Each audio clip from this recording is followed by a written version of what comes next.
ሙሐመድ ኢብኑ ሙሳ አልኸዋሪዝሚ።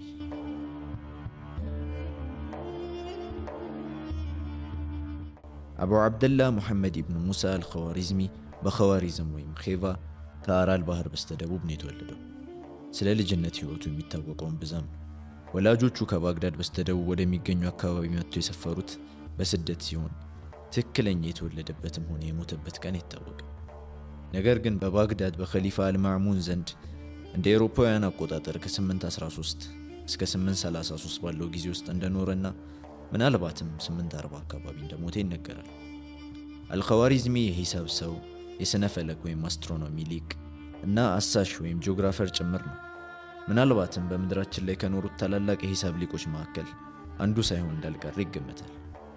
በእርግጥም በርካታ ቅርንጫፎችና መሰረታዊ የሆኑ የሂሳብ ጽንሰ ሐሳቦች መስራች ነበር። ፊሊፕ ሂቲ እንደሚለው አልኸዋሪዝሚ ከማንኛውም የመካከለኛው ዘመን ጸሐፊዎች በላይ በበርካታ የሂሳብ አስተሳሰቦች ላይ በከፍተኛ ሁኔታ ተጽዕኖ አሳድሯል። ጎልቶ የሚታዩ አስተዋጽኦቹ በአልጀብራ ዙሪያ የሰራቸው ስራዎች ሲሆኑ ይህም ትምህርቱን ከመመስረት አልፎ ስልታዊ በሆነ መንገድ ሊኒያር እና ኳድራቲክ ኢኩዌሽን ስለሚባሉ የሂሳብ ቀመሮች ትንታኔ የተሞላበት መፍትሄ ወይም አናሊቲክ ሶሉሽን ማስቀመጡ ከፍተኛ አድናቆትን አስገኝቶለታል። ይህም ጥረቱ የአልጀብራ መስራች ለመባል አብቅቶታል። አልጀብራ የሚለው ቃልም የተወሰደው አልጀብር ወልሙቃበላ ከሚባለው ታዋቂ መጽሐፉ ነው። የእሱ አርቲሜቲክ የግሪክና የሂንዱ እውቀቶችን ያጣመረበትና ለሂሳብና ለሳይንስ ትምህርት እጅግ መሰረታዊ የሆኑ የራሱ አስተዋጽኦችንም ያካተተበት ነበር። አልኸዋሪዝሚ በአረቦች የጎለበተውና እጅግ አስፈላጊ የሆነውን ቁጥር ዜሮን ጥቅም አብራርቷል። በተመሳሳይ መልኩ የአስርዮሽ ወይም ዴሲማል የአጠቃቀም ስርዓትን አሳድጓል። በዚህም የተነሳ አልጎሪዝም በስሙ ሊጠራ ችሏል። የህንድን የአቆጣጠር ስልት ከማሳወቁም በላይ በዚያው ልክ ደግሞ በርካታ የአርቲሜቲክ ስርዓቶችን ወይም አርቲሜቲክ ፕሮሲጀርስን በማግኘትና በክፍልፋዮች ላይ ስሌቶችን መጠቀም ወይም ኦፕሬሽንስ ኦን ፍራክሽንስ አሳድጓል። በእሱ አማካኝነት ነው የቁጥሮች የአጠቃቀም ስልት ለመጀመሪያ ጊዜ አረቦች ዘንድ እና ቀጥሎም ወደ ተለያዩ የአውሮፓ ቋንቋዎች በመተርጎም አውሮፓውያኑ ዘንድ ሊታወቅ የቻለው። ከዚህም በተጨማሪ የሳይን ፋንክሽንስን የያዘውን የትሪግኖሜትሪክ ሰንጠረዥ በዝርዝር አዳብሯል። ይህም አቡልቃሲም መስለማ ወደ ታንጀንት ፋንክሽንስ ለማሳደግ መሰረት ሆኖታል። የኮኒክ ሴክሽንስ ጂኦሜትሪያዊ አገላለጽ ፍጹም በሆነ መልኩ አስተካክሎታል። ከዚህም በተጨማሪ ወደ ዲፍሬንሺዬሽን ጽንሰ ሐሳብ የመራውን ካልኩለስ ኦፍ ቱ ኤረርስንም አጎልብቷል።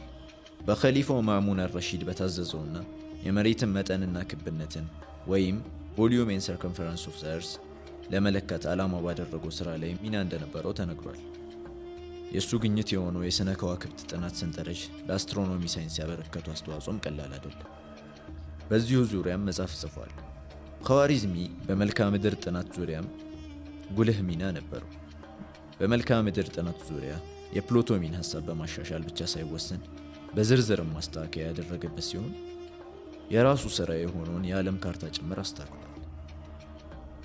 ኸዋሪዝሚ ከሰዓቶች ሳንዲያልስ ወይም በጥላ ርዝመት ሰዓት የሚታወቅበት መሳሪያና አስትሮሌፕስ የፀሐይን አቀማመጥና ቦታ ለማመልከት የሚያገለግሉ መሳሪያዎች፣ ሌሎች አዳዲስ አስተዋጽኦችም አሉት።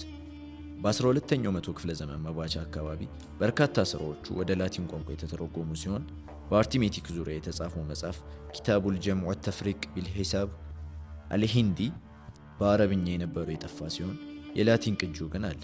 በአልጀብራ ዙሪያ የተጻፈውና አልመቃላ ፊል ሂሳብ አልጀብር ወልሙቃቢላ በ12ኛው መቶ ክፍለ ዘመን ወደ ላቲንኛ የተተረጎመ ሲሆን ይኸው ትርጉሙ ነበር ለምዕራባውያን እስከዚያ ዘመን ድረስ ሲታወቅ ያልነበረውን አዲስ ሳይንስ ያሳወቀው። የእሱ የሥነ ከዋክብት ጥናት ሰንጠረዥ ወደ አውሮፓ ኋላም ወደ ቻይና ቋንቋ ሊተረጎም ችሏል።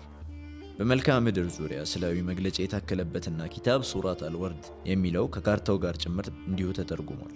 በተጨማሪም ስለ አይሁድ አቆጣጠር አስመልክቶ ኢስቲኽራጅ ታሪክ አልየሁድ የሚል መጽሐፍ ጽፏል። 2 መጽሐፎችንም በአስትሮብል ዙሪያ ጽፏል። እንዲሁም ኪታቡ ታሪክን የጻፈ ሲሆን በሰንዲያልስ ዙሪያ የጻፈው መጽሐፍ ኪታብ ሩኽማት ነበር። ነገር ግን ሁለቱም መጽሐፎች ጠፍተዋል። እንደ አጠቃላይ በሳይንስ እድገት ላይ በዋናነት ደግሞ በሂሳብ፣ በሥነ ፈለክ ጥናት እና በመልክዓ ምድር ጥናት ላይ አልኸዋሪዝሚ በታሪክ ውስጥ ያበረከቱ አስተዋጽኦ ቀላል አልነበር። በርካታ መጽሐፎቹ ወደ በርካታ የዓለማችን ቋንቋዎች የተተረጎሙ ሲሆን እስከ 16ኛው መቶ ክፍለ ዘመን ድረስም በርካታ ዩኒቨርሲቲዎች ለማስተማሪያነት ተጠቅመውባቸዋል። አቀራረቡም ስልታዊና አሳማኝ በሆነ መልኩ ሲሆን በተለያዩ የሳይንስ ቅርንጫፎች በተለይም በሂሳብ ዘርፍ በያኔው ዘመን ተስፋፍቶ የነበሩ ጠቃሚ እውቀቶችን አንድ ላይ በማሰባሰብ ብቻ ሳይወሰን ወጥ የሆኑ ስራዎችንም በማከል አበልጽጎታል። ከዚያን ጊዜ ጀምሮ ባበረከተው ልዩ አስተዋጽኦ ለዘመናት በህዝቦች ሁሉ ዘንድ ስሙ በከፍተኛ ክብር የሚነሳ ስለመሆኑ ጥርጥር የለውም።